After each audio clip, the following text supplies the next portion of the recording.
When I turned onto my street, I knew something was wrong before I even parked. My porch light wasn't on, the neighbor's porch light was, the street lamp was, my house was the only one sitting there like a dead screen. Dark windows, no glow, no warmth, just a black box at the end of the driveway. I sat in my car for a second with the engine running, staring at it, trying to convince myself it was a blown bulb or a tripped breaker. Then I saw my security camera. The little ring around the lens that's usually faintly lit was off. My stomach tightened. I grabbed my bag, got out, and walked to the front door with my phone flashlight on. The lock clicked like usual. The house didn't greet me like usual. No hum from the fridge, no soft whir of the HVAC, no faint light from the kitchen clock, just silence so thick it felt intentional. "Mom?" I called automatically, even though I live alone. The only answer was the hollow sound of my own voice. I went straight to the breaker panel in the hallway. Everything looked normal, no tripped switches, no obvious surge. I opened the fridge, a wave of warm air hit my face, the milk was sweating,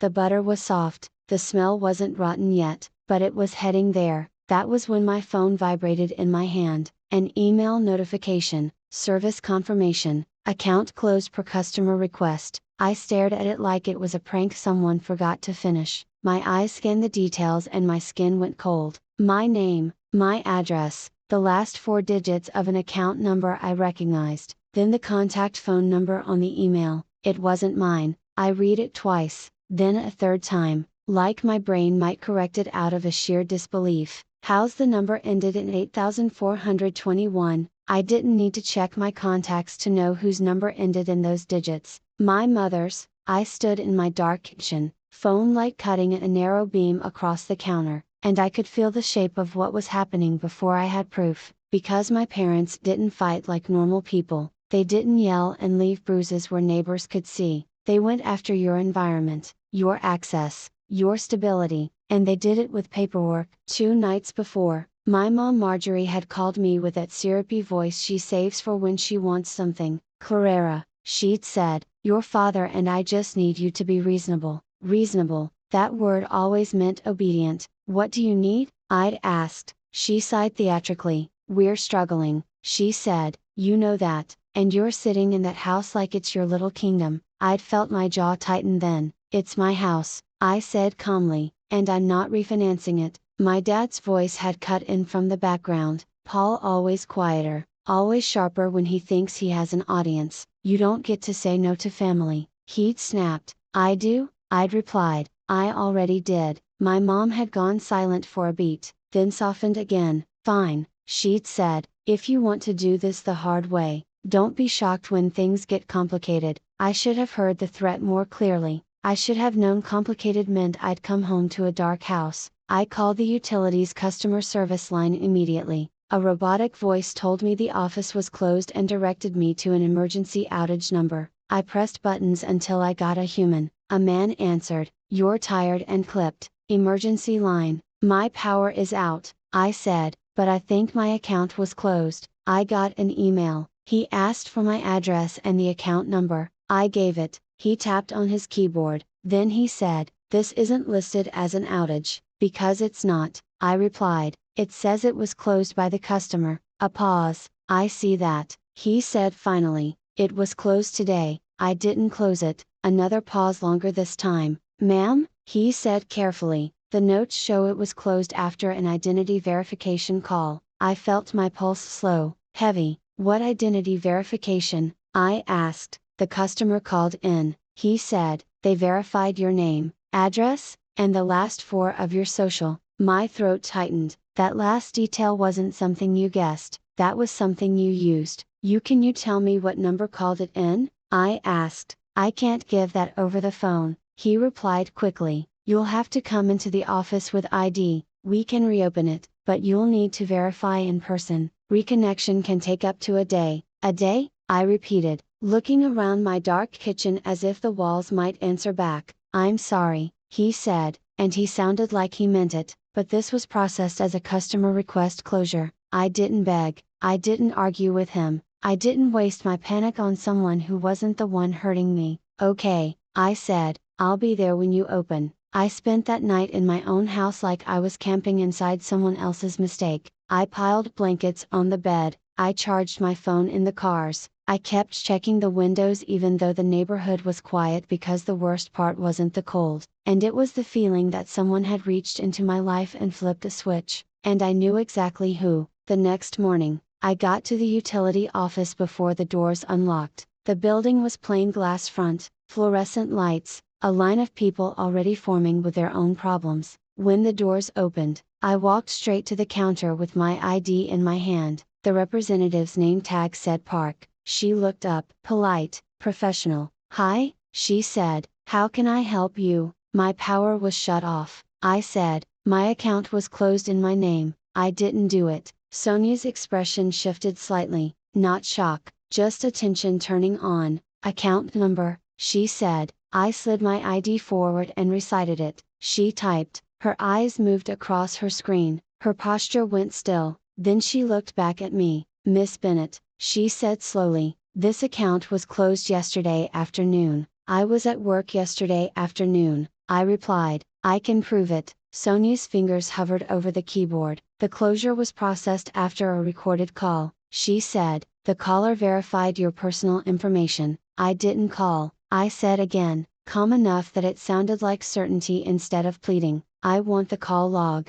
the number that called in the recording." Sonia hesitated. "We don't usually." "I'm reporting impersonation," I said. "Fraud, identity misuse. You can reopen the account after we fix the record, but I need that proof now." Something in my tone must have landed because she didn't argue after that. She clicked into another tab, scrolled, her eyes narrowed as she read, then she stopped moving completely. "Okay," she said quietly. "What?" I asked. "Nah." Sonia swallowed once and turned her monitor slightly away from the public line of sight like she didn't want other customers reading my life. "The incoming call number," she said, "is not the number on your account." "I know," I said. She glanced at my ID again as if confirming I was real, then looked back at the screen. "It came from a landline," she said. "Register to a residence across town." Across town where my parents live. My stomach stayed steady, but my hands went cold. "And the contact phone number they updated," Sonia continued,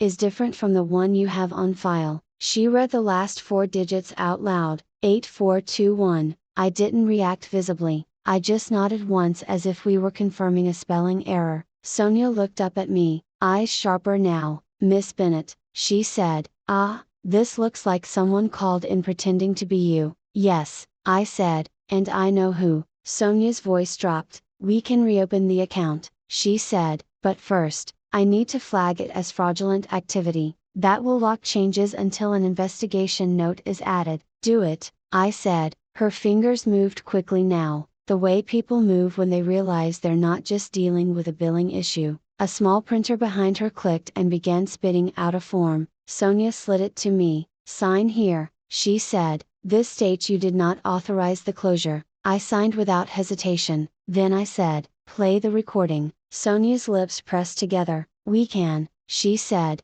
"but it's for internal verification. I'm asking you as the person whose name was used." I replied, "If it's me, it will match my voice. If it's not, and you'll understand why I need a copy for the police report." Sonia hesitated for half a second, then clicked. A small speaker under her monitor crackled. The recording began with the usual automated greeting. Then, a woman's voice came through, bright, controlled, slightly breathy in that practiced way. "Hi, yes," the voice said, "this is Claire Bennett. I need to close my account immediately." Sonia's eyes flicked to my face, searching for recognition. I didn't move because I recognized it instantly. Not my voice, my mother's, and then, like she always does when she's too comfortable lying, the woman on the recording made one tiny mistake that turned everything. She laughed lightly and said, "I'm her mother. She asked me to handle this." Sonia froze, hands still on the mouse, her eyes widened just slightly, and in that small office with fluorescent lights buzzing overhead, she looked at me and whispered, "That isn't you." Part 2. Sonia kept her voice low, but her hands moved fast, like the moment the lie slipped on the recording. It stopped being a billing issue and became something else. "I'm going to get my supervisor," she said. "Stay right here." I didn't sit. I didn't pace. I just stood at the counter in the bright buzzing utility office and watched Sonia walk through a side door like she was carrying a spark into a room full of gas. 2 minutes later, she came back with a man in a gray button-down and an ID badge clipped to his belt. His name tag read Derek Miles. He looked at Sonia first, then he looked at me. "Miss Bennett," he said, professional and careful, "I'm Derek and Sonia says you believe your account was closed through impersonation." "I don't believe it," I said. "It happened." "You have the recording." Derek nodded once. "Let's confirm what we're dealing with," he said and leaned toward Sonia's monitor. Sonia replayed the file from the beginning, the automated greeting, the request to close the account immediately, the fake brightness, then the mistake, my mother laughing and saying, "I'm her mother, she asked me to handle this." Derek didn't blink, he didn't react emotionally, he reacted procedurally. He turned to Sonia and said, "Flag it as third-party fraud, put a lock on the account, new password, new passphrase, new contact number verified in person only." Then he looked at me. "Do you have a copy of your driver's license and proof of residency?" he asked, and I slid my license back across the counter and opened a folder on my phone with a recent property tax statement and my homeowner's insurance declaration page. Screenshots I kept because with my parents, you learn to keep receipts for your own existence. Derek nodded. "Good," he said. "Now, I need you to understand something. If they verified your last four and answered our identity prompts, they used your personal information. That's criminal." "I know," I said. "They did it to force me out." Derek's gaze sharpened. "Force you out of what?" he asked. "My house," I said. "They've been pressuring me to refinance so can borrow money." I said, "No." Derek's mouth tightened slightly like he'd heard this exact storyline before. He tapped on the keyboard and then turned the monitor just enough that I could see the relevant fields without exposing my details to the line behind me. A call log entry, date, time, disposition, account closure, customer requested under that caller ID/I. Derek pointed at the phone number listed. It matched the one in the email, 8421, my mother's last four. Sonia swallowed. "That's the number they changed it to," she murmured. Derek didn't look up. "And that's the number that confirmed the verification," he said. My stomach stayed steady, but my skin felt cold. "Can you print that?" I asked. Derek nodded. "We can print a summary," he said. "For law enforcement, we can provide the full recording and verification log with a subpoena or an official request, but we can give you enough to file a report today." He clicked into another tab and a list of actions populated. Contact phone changed, email, requested, final bill destination updated. Each line had a timestamp. Derek's finger traced one entry. "Email changed," he said quietly. "Do you recognize this address?" I didn't even need the full text. The format was familiar. My mother's favorite family account email, something she used when she wanted to look official. "It's theirs," I said. Sonia's face tightened with a kind of offended sympathy. "That means your final bill would have gone to them," she said. "Yes," I replied, "so they could claim I didn't pay and use it as proof I'm irresponsible." Derek nodded slowly. "And so you'd show up to a dark house and panic," he added, "which makes people do things they shouldn't." He looked straight at me. "You did the right thing coming here instead of calling random numbers off emails." Then he turned to Sonia again. "Emergency reconnection," he said. "Fraud restoration, put it in the system now." Sonia hesitated. "That usually takes I know," Derek said. "Overwrite it." Sonia typed quickly. I watched her screen refresh with a new status. Fraud hold changes restricted under it. Restore service priority. Derek printed 2 pages and slid them toward me. The first was an affidavit. I did not authorize closure. I did not authorize contact changes. I did not authorize email changes. I signed. The second was a call summary, date, time, and the caller ID information redacted enough to be safe in public, but still pointing like an arrow. Derek tapped the paper with one finger. "This is your starting point," he said. "Now, one more thing." He clicked again, then frowned slightly. Sonia leaned closer. "What is it?" Derek stared at the screen for a beat, then looked at me. "M. Bennett," he said carefully. "The caller asked for something else during the closure." "What?" I asked. Derek's voice stayed calm. but his eyes sharpened. They asked for a written confirmation letter to be mailed, he said, to a different address. My pulse slowed heavy. What address? Derek turned the monitor slightly. It was my parents' address, not mine, Sonia whispered. They wanted the proof sent to them. Derek nodded, which suggests premeditation. He said quietly, not a mistake, not confusion, planning, planning. That word sat in my chest like a weight because the power being cut wasn't the end goal, it was a lever, and Derek slid the papers into a plain envelope and wrote my name across the front. Keep these together, he said. If you file a police report, tell them we have the recording and verification logs. If you need us to speak to an officer today, we will. Thank you, I said, and I meant it, but I didn't let relief make me soft. I walked out of the utility office into bright morning sun with an envelope full of proof and a house full of darkness waiting for me. My phone buzzed before I reached my car, a text from my mother, lights off yet. I stared at it for a full second, then took a screenshot and saved it into a folder named Evidence. Another text came in immediately after, since you want to be stubborn, you can be uncomfortable. I didn't respond. I started my car and drove home. When I turned onto my street,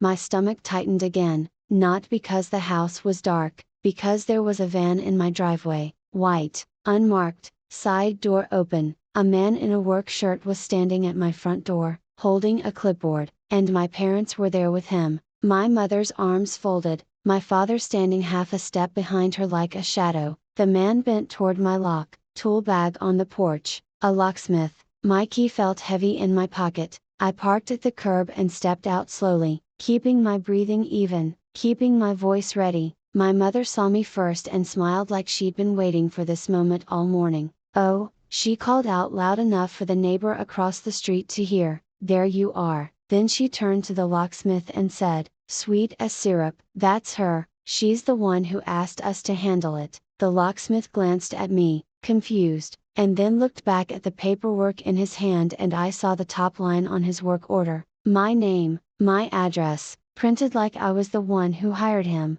I didn't walk up fast, I didn't shout from the curb, I stood by my car door for one steady second and watched the scene like it was a crime already in progress because it was. My mother, Marjorie, had her arms folded like she was supervising a delivery. My father, Raymond, stood half a step behind her, shoulders slightly hunched, letting her be the spear while he stayed reasonable. The locksmith had a tool bag open on my porch and a clipboard in his hand, and the work order, what I'd glimpsed from 10 feet away, had my name printed on the top line. My stomach didn't drop, it went cold. I pulled my phone out, hit record, and held it naturally at my side, lens angled forward, not dramatic, I'm just documenting. Then I walked up the driveway at a normal pace. The locksmith saw me first and paused with his hand near the doorknob. He wasn't inside my lock yet, he was right at the edge of crossing a line. Morning, I said, calm. My mother smiled like she'd been practicing in the mirror. Claire, she called out loud enough for the neighbor across the street to hear,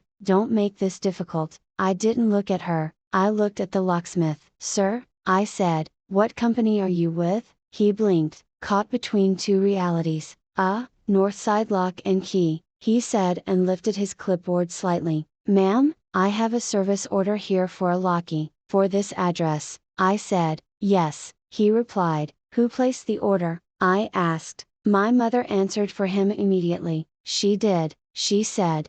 She asked us to handle it because she's overwhelmed. The locksmith's eyes flicked to me again. Ma'am, he said carefully, the name on the work order is Claire Bennett. That's me, I said, and I did not place that order. My mother's smile tightened. Oh my God, she sighed like I was embarrassing her. Claire, stop, you were stressed last night, you said you wanted to change the locks. I didn't, I said. My father finally spoke, voice low and flat. You can't keep living like this, he murmured, looking past me as if talking to my porch instead of to me. We're helping you. I kept my voice even. Sir, I said to the locksmith again, can I see the authorization you were given? He hesitated, then turned the clipboard toward me. I didn't grab it, I didn't snatch, I just leaned in and read my name, my address, a phone number listed as primary contact. It ended in 8421, My mother's number, under notes, a line that made my throat tighten. Customer requested parents present for access. My mother leaned in close to my ear like she wanted it to feel intimate. See, she whispered, we're here, we're making it easy. I straightened and looked at the locksmith. Did you verify identity with the caller? I asked. He nodded. We always do, he said quickly. They answered the prompts, name, address, last four. Then they paid the service deposit over the phone. From what card? I asked. He blinked. I don't see the full card number, just shows paid. My mother's smile widened. Smug now, there you go. I didn't react to her. I pulled my ID from my wallet and held it up for the locksmith to see. This is me, I said. This is my name, this is my address. I'm standing here telling you I did not authorize this service. If you touch that lock, you're participating in an impersonation. The locksmith swallowed. His eyes darted between me and my mother. Ma'am, this is turning into a civil dispute. It isn't, I said calmly. It's criminal impersonation. It happened with my utility account yesterday. I have printed proof from the power company. I have the call log and I have a recorded call where the impersonator admits she's my mother. The locksmith's face changed at that, subtle but real. Nobody likes the word recorded. My mother's smile cracked. You're lying, she snapped. I didn't look at her. I reached into the envelope from the utility office and pulled out the printed summary Derek had given me. I didn't wave it around like a flag, and I held it up like a receipt. This shows my account was closed by a caller who changed the phone number to hers. I said, it shows the request was made as if I did it. The locksmith leaned closer, eyes scanning the page. My mother's voice rose sharper now. Give me that, she hissed. I took one step back, still calm. No, I said. Then I looked at the locksmith and asked the question that forced him to choose. Do you want me to call the police? I said, or do you want to step away from my door right now? He exhaled and his shoulders dropped like he'd been holding them up all morning. I'm going to step back, he said quickly. I'm not touching anything until this is clarified. My mother's face tightened. Excuse me, the locksmith's voice stayed polite but firm. Ma'am, if the person on title is telling me the order is fraudulent, I can't proceed. My mother turned her head toward him, eyes flashing. We're family, she snapped. She asked us to do this. I kept my phone recording, held steady at my side. Then you won't mind if we verify it, I said, and I called 911. I didn't say, my parents are evil. I didn't give a speech. I said, I'm at my address. Someone impersonated me with the power company and shut off my service. Now they've ordered a locksmith using my name to change my locks. I'm the homeowner. I need an officer. My mother laughed. Hi, bitter performative. Oh my god, she's calling the cops on her own mother. The neighbor across the street cracked their door wider. I saw a phone held up behind the curtain. Good, I thought, more witnesses. While we waited, my mother tried to take control of the moment the way she always did, with volume and shame. You're doing this for attention, she hissed. You can't handle being told no. You want to play victim? I kept my voice low. You texted me lights off yet? I said, that isn't victim, that's you admitting you did it. My mother's eyes flicked to my phone, then away. I was joking. No, I replied, you were checking your work. My father shifted, finally uncomfortable. Marjorie, he murmured, let's just go. She snapped her head toward him. No, we are not leaving. She needs consequences. I stared at her calm. So, do you? I said. 2 minutes later, a patrol car rolled up and parked at the curb. Slow and deliberate, the officer stepped out.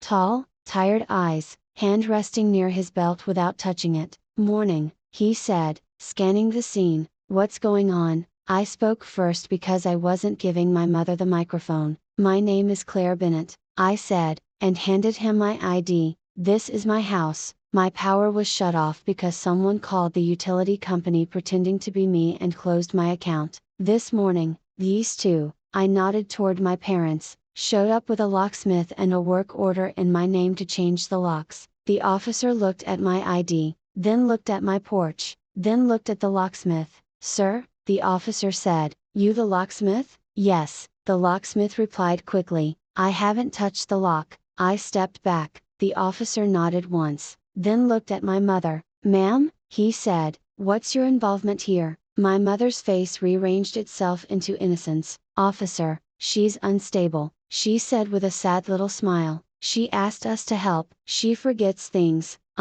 We're just trying to keep her safe. The officer's expression didn't change. Are you on the deed? He asked. My mother blinked. That's not "are you on the deed?" he repeated. My father cleared his throat. No, he admitted. The officer looked back at me. You have proof of ownership? He asked. I opened my phone and pulled up the property tax statement and insurance declaration page again, then handed him the printed utility summary. He glanced through them fast, then looked at the locksmith. Show me the work order, he said. The locksmith handed it over. The officer scanned the contact number, the notes, the listed customer name. Then he looked at my mother. Is this your phone number? He asked and read the last four aloud. 421. My mother's jaw tightened. That's a family number, she said, trying to blur it.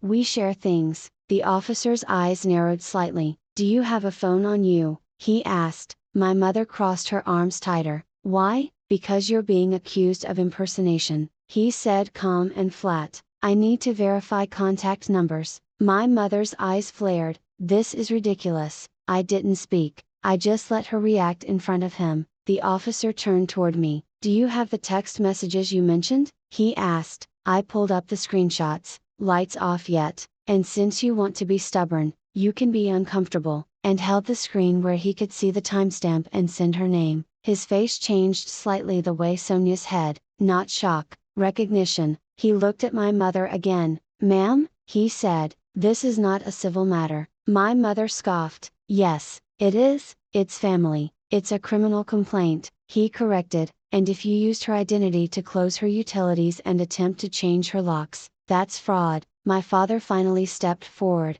voice low. Officer, he said, we didn't mean any harm, we're just trying to get her to listen. The officer didn't soften. You're trying to force her out, he said, and his eyes flicked to the dark house behind me with no power and new locks. My mother's voice rose. She deserves it. She thinks she can say no to family, and stop talking, the officer said, and that single sentence shut the porch down. He turned to the locksmith. Sir, he said, you are not doing this job today. Yes, sir, the locksmith replied instantly. Then the officer looked at me. Ma'am, he said, I want you to file a report today, and I want the utility office to preserve that recording. I already asked them to, I said. They flagged it as fraud. They have the recording in logs. The officer nodded. Good, he said. Then he looked at my mother again, voice calm but edged now. Ma'am, I'm going to ask you one time, did you call the power company pretending to be her? My mother's mouth opened, and for a second, I saw it, the decision. Lie again, louder, or retreat. She chose lie. No, she snapped, she's lying. She always. The officer raised his radio. Dispatch, he said, I need a unit to stand by and I need to contact the utility fraud department. Possible identity theft and attempted unlawful eviction. My mother's face drained because she heard it too. Identity theft, not family disagreement, not miscommunication, a word that follows you. And as the officer turned slightly away to speak into his radio, my mother leaned close to my father, hissed something under her breath, and I saw my father's hand move, subtle, fast, toward his pocket, toward his phone, toward the one thing they'd try next, deleting. I saw my father's hand slide toward his pocket like muscle memory, not panic, not surprise, the kind of reflex you get when you've deleted things before. Sir, the officer said immediately, sharp enough to cut through my mother's hissing. Hands where I can see them. My father froze with his fingers halfway into his pocket. His face did something small and ugly, like he wanted to argue, but knew he couldn't win that argument out loud. He started. Hands? The officer repeated. My father pulled his hand back out empty and lifted it slightly like he was surrendering to inconvenience, not to reality. My mother tried to fill the silence with control. Officer, you're scaring him, she snapped. He didn't do anything. The officer didn't look at her, he looked at me. Ma'am, he said, do you believe they're trying to destroy evidence right now? Yes, I said calm, that's what they do when they get caught. My mother let out a bitter laugh. Listen to her, she said loudly, performing for the neighbor still watching. She thinks she's in some crime show. The officer's jaw tightened. He turned his body slightly, blocking my mother's direct path to me without making a big deal of it. "Ma'am," he said to her, "I need both of you to step away from the porch now." My mother didn't move. My father, Raymond, and the man who uses his middle name like a shield when it suits him, shifted his weight like he wanted to comply, but didn't want to upset her. "Marjorie," he murmured low, just she snapped at him without looking. "Don't." The officer raised his radio again. "Dispatch," he said, "I need a second unit for separation, and I need a supervisor." My mother's face tightened. "Oh, this is excessive." The officer's tone stayed flat. "So is identity theft," he said. He turned to the locksmith. "Sir," he said, "do you have the caller information on your end? The number that placed this order?" The locksmith nodded quickly, eager to stay on the safe side of everything. "I can pull it up," he said. "It'll be in our system." "Do it," the officer said. The locksmith stepped back, pulled out his phone, and started tapping. My mother watched him like she wanted to snatch it away. I kept recording, not because I wanted drama, because I wanted the exact moment their story collapsed. The officer turned to me again. "You said the utility company has the recorded call," he said. "Yes," I replied. "Supervisor's name is Derek Miles. Sonia Park was the rep." "They flagged it as fraud." The officer nodded. "Do you have a direct number?" he asked. "I can get it,"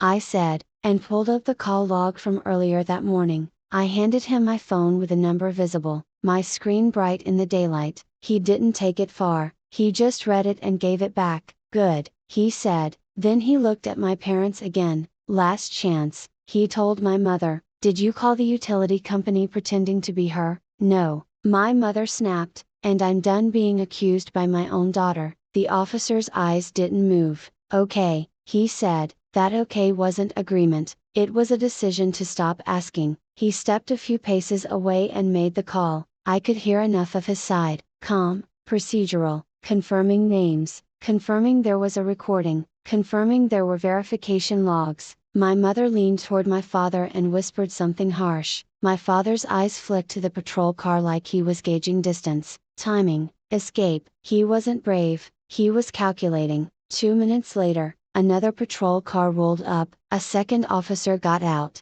shorter, stockier expression, already tired of lies. The first officer nodded at him and pointed subtly. "Separate them," he said quietly. The second officer stepped toward my father first. "Sir," he said, "Lang, come with me to the curb." My father tried to protest. "I didn't curb," the officer repeated. My father walked stiff, glancing back at my mother like a boy, checking if he'd be punished for obedience. My mother stayed planted. The first officer turned toward her. "Ma'am," he said, "you're going to stand over there by the mailbox." "I'm not going anywhere," she snapped. "This is my daughter, this is her property," he corrected. "Mailbox." My mother's eyes flashed, but she moved a few steps slow, like she wanted everyone to see she was being mistreated. As she walked, she said loudly, "This is what happens when you raise an ungrateful child." I didn't react. I watched the officer. He was still on the phone listening.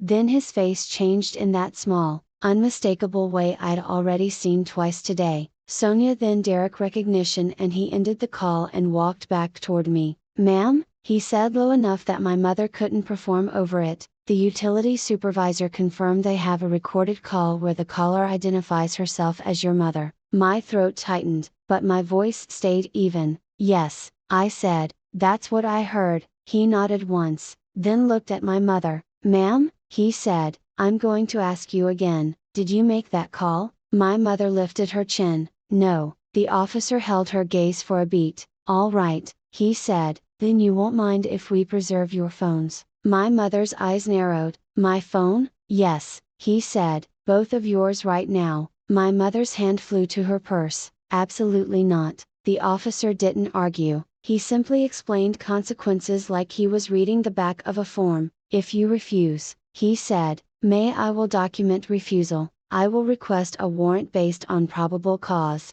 and if you attempt to delete anything while I'm doing that, you can be arrested for evidence tampering." My mother laughed sharp. "You can't arrest me for having a phone. I can arrest you for what you do with it," he replied. My mother's smile stretched too wide. "Then arrest me," she said like she didn't believe the world could actually bite back. The locksmith cleared his throat awkwardly. "Officer," he said, "I found the number." He held his phone up with a screen turned toward the officer. The officer leaned in. "Read it," he said. The locksmith did. The full number ended in 8421. My mother's face flickered just for a second. The officer looked at her again. "So," he said evenly, "the utility call had your number and the locksmith order had your number and the work order lists you as the person present for access." My mother opened her mouth ready to flood the air with a new story. Then the officer did something that stole the microphone from her completely. He tapped his radio. "Dispatch," he said, "I need a fraud detective on call and I need to note probable cause for criminal impersonation and attempted unlawful eviction." My mother's eyes widened. "Eviction," she repeated, offended.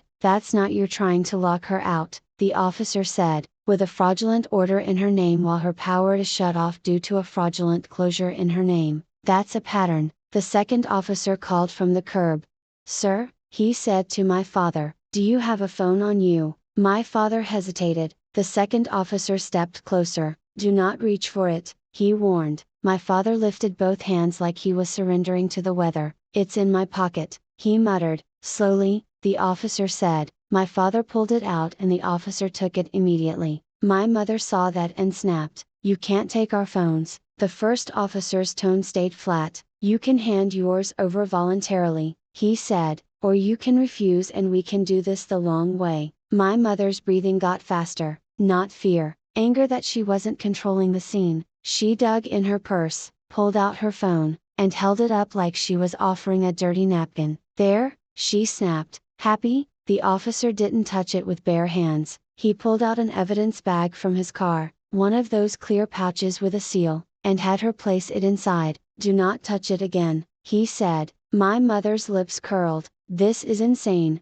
"No," I said softly, and my voice was calm enough that it carried. "This is you." My mother whipped her head toward me. "You think you're winning?" she hissed. I didn't answer that because she still didn't understand what I was doing. I wasn't winning, I was building a record. A few minutes later, a county vehicle pulled up. Plain sedan, not marked like a patrol car. A woman stepped out with a badge clipped to her belt and a folder under her arm. She didn't look rushed, she looked like someone who had done this 100 times. The first officer nodded to her. "Detective Hargrove," he said, "thanks for coming." The detective's eyes moved over the scene. Dark house, locksmith bag, my parents separated, evidence bags already sealed. Then she looked at me. "Miss Bennett," she said, "you tell me what happened from the moment you got home." I didn't give her emotion, I gave her timeline. "Yesterday," I said, "someone called the utility company pretending to be me and closed my account. They changed contact information to my mother's number.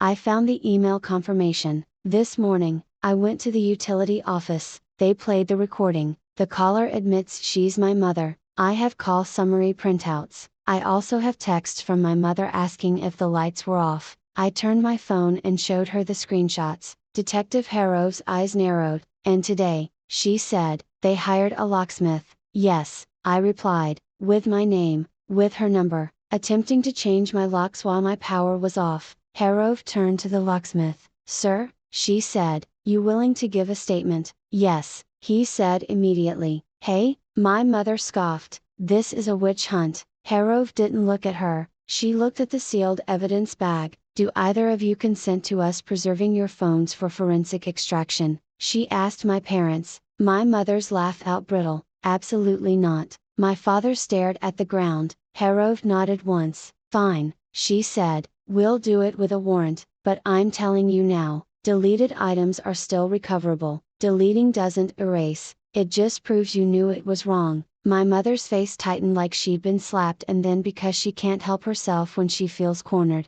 she said the one sentence that made the detective's head lift slightly. "I was just trying to get her attention." My mother snapped, "She ignores family, she thinks she can cut us off, so yes, maybe we made things uncomfortable." The street went quiet, even the neighbor across the road stopped moving. Detective Hargrove stared at my mother. Say that again, she said, calm. My mother blinked. What? Say it again, Hargrove repeated. On the record. My mother's eyes darted to my father, to the officers, back to the detective, and in that half-sin hesitation, I saw her realize what she'd just done. She'd admitted motive, and she'd admitted action. The detective's voice stayed level. Ma'am, she said, based on the evidence here and your statement, you have just given us probable cause. My mother's face drained, and the detective turned toward the officers and said, go ahead. The air on my porch changed when Detective Hargrove said, go ahead,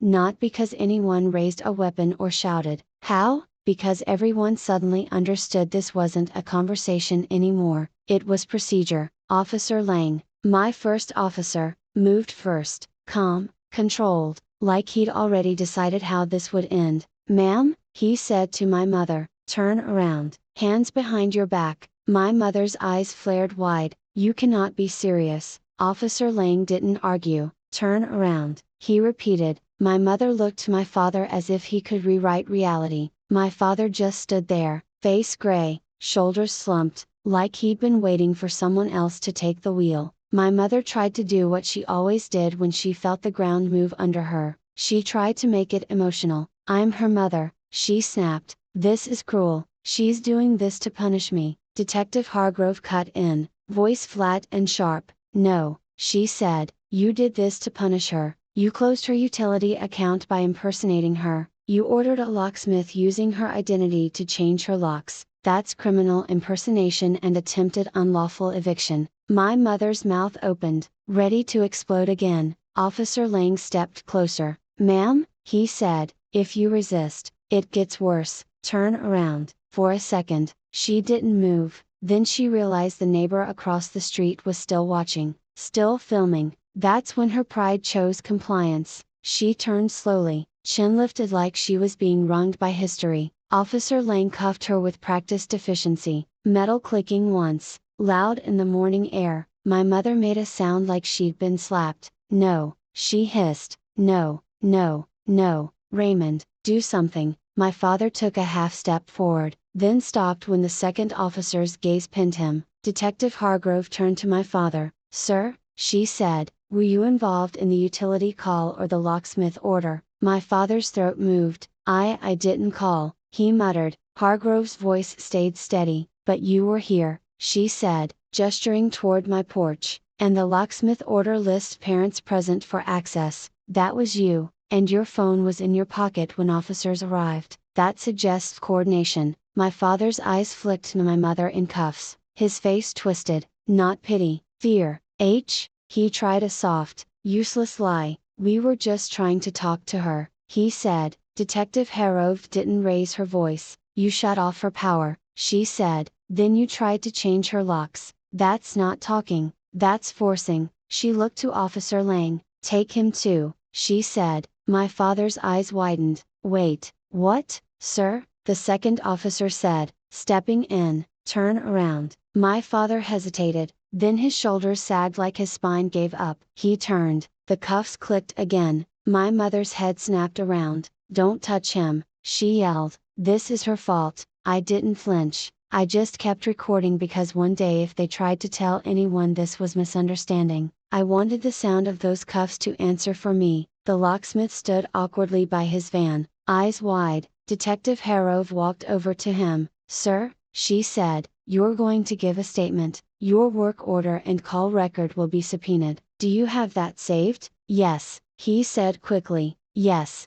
ma'am, I can email it to no, she said. Don't email anything to anyone except through official request. Preserve it, do not delete. If your system auto-Ds, print it. He nodded like his neck was the only part of him still functioning. Hargrove turned back to me. Miss Bennett, she said, I need your statement as well, and I need copies of those utility documents. I handed her the envelope, then showed her my phone with the screenshots and timestamps. She didn't take my phone. She didn't need to. She just verified what she needed to verify. Then she said something that settled into my bones like a locked door. We will request the utility recording, she said. We will obtain the full verification log. We will obtain the account change history, with the recording and the call data. The case is strong. My mother twisted in her cuffs and tried one last time to weaponize shame. You think you're so righteous, she spat. You'll regret this. You'll be alone. I stared at her calmly. I was alone in the dark last night, I said. You did that, not me. Detective Hargrove nodded toward the patrol cars. We're taking them in, she said. You will likely be contacted by the prosecutor within a few days. I also recommend you seek an emergency protective order. I will, I said. The officers guided my parents toward the patrol cars, my mother still talking, still trying to perform her way out of consequences, but consequences don't respond to volume, they respond to evidence. By noon, my power was restored under a fraud override. A utility crew came out and reconnected service the same day. Derek had pushed it through as a priority restoration, and Detective Hargrove's call didn't hurt. My house lights blinked on like they had been waiting for me to reclaim them. That night, I didn't sleep right away, and I sat at my kitchen table in a warm house and organized everything into one folder: the closure email, the printed call summary, the fraud affidavit, the locksmith work order photo I'd taken, the screenshots of my mother's text, and the video clip of my porch with the officers separating them. I made backups, 2 copies in 2 places, because I knew my parents, even from jail, they try to rewrite what happened. A week later, the prosecutor's office called. The assistant district attorney assigned to the case told me what was being filed: charges, not warnings, not a slap on the wrist. They charged my mother with criminal impersonation, identity theft related fraud, and attempted unlawful eviction. They charged my father as a co-conspirator for aiding the attempt to gain access and lock me out. I plus participation in the intimidation plan because the utility recording mattered, the verification log mattered, the locksmith order mattered, and my mother's statement on my porch. We made things uncomfortable mattered in the ugliest way. At the first hearing, the prosecutor played a portion of the utility recording in court, not the whole thing, just the moment she said it. I'm her mother, she asked me to handle this. My mother's face tightened when her own voice filled the courtroom.